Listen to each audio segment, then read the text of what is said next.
మీ అబద్ధపు ప్రచారాల్ని, మీ విష ప్రచారాన్ని తిప్పికొట్టడానికి కేంద్ర ప్రభుత్వం, రాష్ట్ర ప్రభుత్వం అధికారికంగా ఇచ్చే గణాంకాలతోనే మీకు సమాధానం చెప్తాం.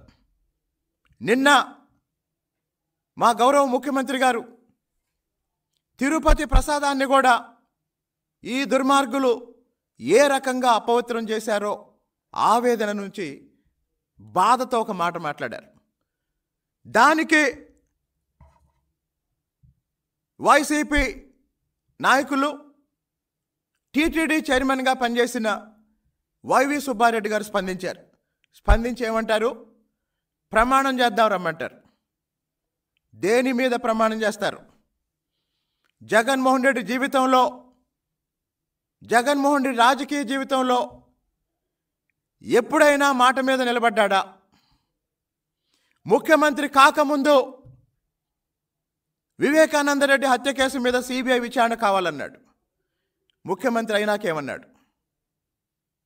ముఖ్యమంత్రి కాకముందు ప్రత్యేక హోదా గురించి ఏం మాట్లాడాడు?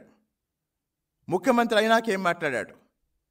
వైవి సుబ్బారెడ్డి గారికైనా, వైసీపీ పార్టీకైనా నేను చెప్తున్నాను, మీకు దమ్ముంటే, మీకు నిజాయితీ ఉంటే, మీరు తప్పు చేయలేదని మీరు అనుకుంటే విచారణ కోరండి, విచారణ చేయమని డిమాండ్ చేయండి, విచారణ చేయమని డిమాండ్ చేయండి. ఆ విచారణలో వాస్తవాలు బయటకు వస్తాయి. మీరు చేసిన దుర్మార్గం, మీరు చేసిన అరాచకం మొత్తం ప్రపంచానికి అధికారికంగా తెలిసింది. దమ్ముంటే విచారణ చేయమని ఛాలెంజ్ చేయండి, చూద్దాం. ధన్యవాదాలు.